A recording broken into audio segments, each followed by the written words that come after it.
ವಿಶ್ವ ಆನೆ ದಿನದ ಬಗ್ಗೆ ಮಾಹಿತಿ ಇಲ್ಲಿದೆ. ಇತಿಹಾಸ.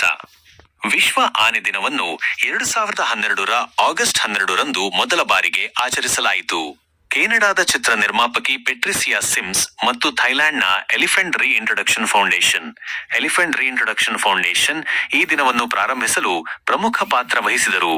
ಅಳಿವಿನಂಚಿನಲ್ಲಿರುವ ಆನೆಗಳ ರಕ್ಷಣೆ ಮತ್ತು ಅವುಗಳ ಆವಾಸ ಸ್ಥಾನಗಳ ಬಗ್ಗೆ ಜಾಗೃತಿ ಮೂಡಿಸುವುದು ಇದರ ಮುಖ್ಯ ಉದ್ದೇಶವಾಗಿತ್ತು. ಆರಂಭದಲ್ಲಿ ಹಾಲಿವುಡ್ ನಟ ವಿಲಿಯಂ ಶಟ್ನೇರ್ ರಿಟರ್ನ್ಸ್ ಟು ಫಾರೆಸ್ಟ್ ಎಂಬ ಸಾಕ್ಷ್ಯಚಿತ್ರವನ್ನು ನಿರ್ಮಿಸುವ ಮೂಲಕ ಈ ಉಪಕ್ರಮಕ್ಕೆ ಬೆಂಬಲ ನೀಡಿದರು. ಆರಂಭದಿಂದಲೂ ವಿಶ್ವದಾದ್ಯಂತ 65ಕ್ಕೂ ಹೆಚ್ಚು ವನ್ಯಜೀವಿ ಸಂಸ್ಥೆಗಳು ಮತ್ತು ಹಲವಾರು ಪರಿಸರ ತಜ್ಞರು ಈ ದಿನದ ಆಚರಣೆಗೆ ಬೆಂಬಲ ಸೂಚಿಸಿದ್ದಾರೆ.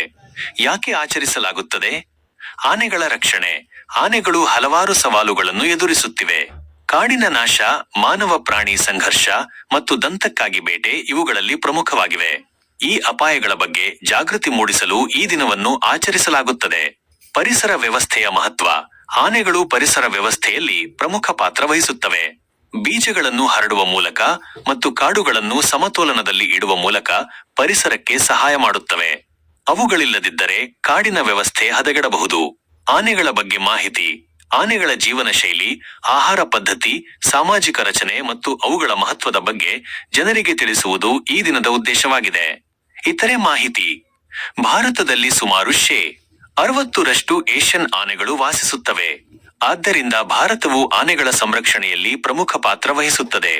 2010ರಲ್ಲಿ ಭಾರತ ಸರ್ಕಾರ ಆನೆಯನ್ನು ಪಾರಂಪರಿಕ ಪ್ರಾಣಿ ಎಂದು ಘೋಷಿಸಿದೆ. ಆನೆಗಳ ಸಂರಕ್ಷಣೆಗಾಗಿ ಪ್ರಾಜೆಕ್ಟ್ ಎಲಿಫೆಂಟ್ ಸೇರಿದಂತೆ ಅನೇಕ ಯೋಜನೆಗಳನ್ನು ಭಾರತದಲ್ಲಿ ಜಾರಿಗೊಳಿಸಲಾಗಿದೆ. ಆನೆ ಕಾರಿಡಾರ್ಗಳನ್ನು ಎಲಿಫೆಂಟ್ ಕಾರಿಡಾರ್ಸ್ ರಕ್ಷಿಸುವುದು ಕೂಡ ಆನೆಗಳ ಸಂರಕ್ಷಣೆಗೆ ಒಂದು ಪ್ರಮುಖ ಭಾಗವಾಗಿದೆ.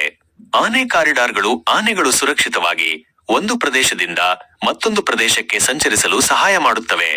ಈ ಕಾರಿಡಾರ್ಗಳ ನಾಶದಿಂದಾಗಿ ಮಾನವ ಆನೆ ಸಂಘರ್ಷ ಹೆಚ್ಚುತ್ತಿದೆ.